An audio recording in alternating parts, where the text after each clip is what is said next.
Hello, welcome to Southwestern University Guitar Tutorials.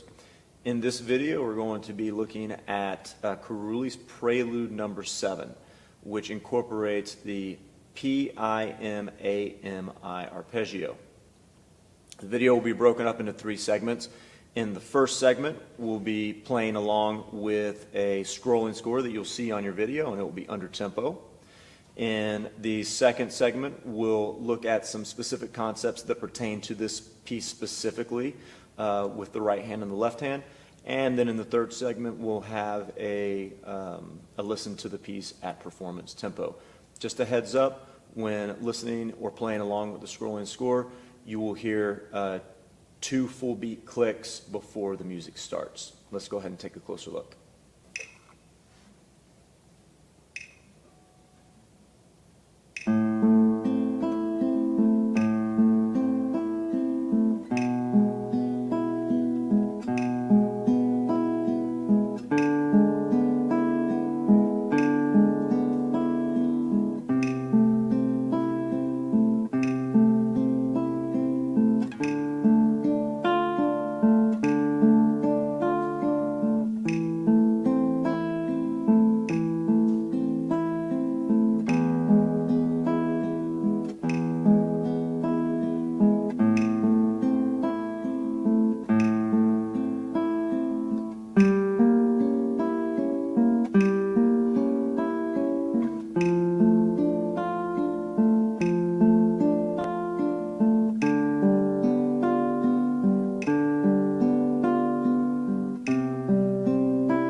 Now I'd like to go ahead and focus on a few ideas that are specific to the Prelude No. 7 that we're working on here.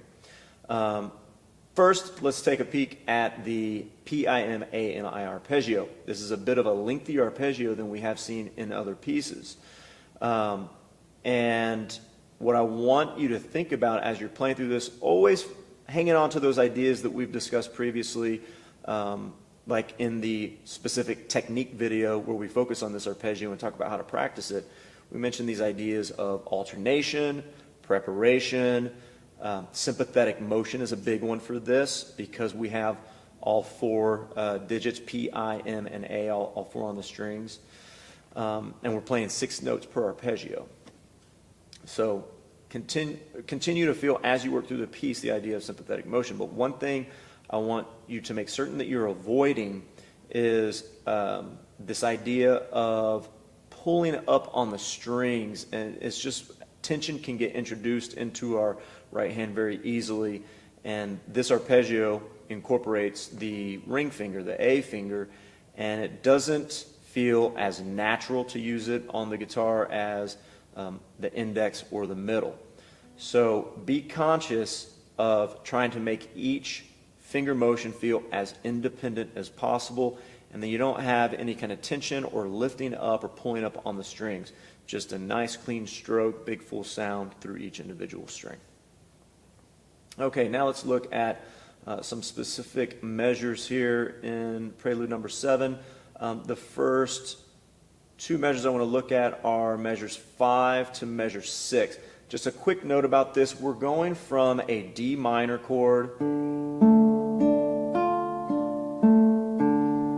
to an A minor chord, and the last note we play in that D minor chord is this A, and the first note we need in the A minor chord is this E.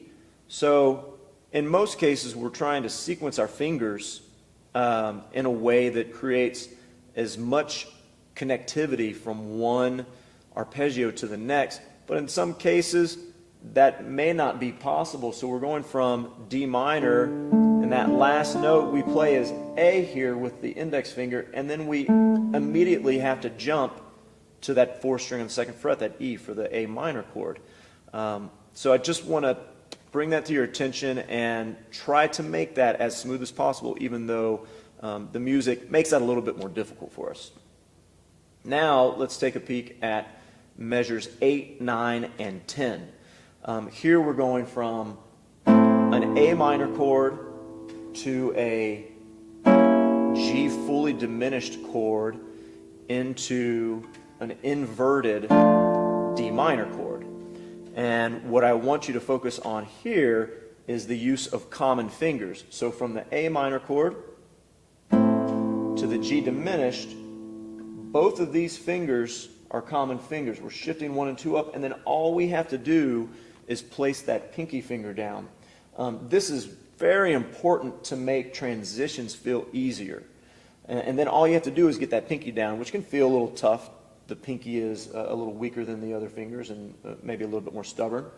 But if we hang on to these and we don't lift the hand and then change our hand position too much, grabbing that chord shape won't present as much of a challenge as it would if we were lifting our hand off of the guitar. And then when we're coming from the G diminished, fully diminished 7 chord to the inverted D minor chord, that second finger is going to be our common finger. We're going to slide that back, and then all the other fingers will take shape as necessary. And the last spot I want to look at is from measure 15 to measure 16, where we have this shape right here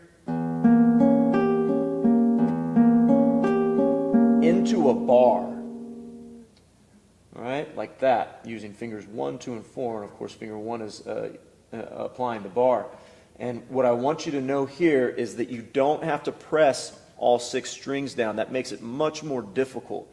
We're going to come out of this chord, and when we grab the bar, we're going to feel string 6, the thickest, and string 1, the thinnest, under that finger. Everything else doesn't matter. We don't have to have that pressed down, and if we force ourselves to do that, it makes it far more difficult to get the notes to ring out clearly. Let's go ahead and take a listen to the piece at concert tempo.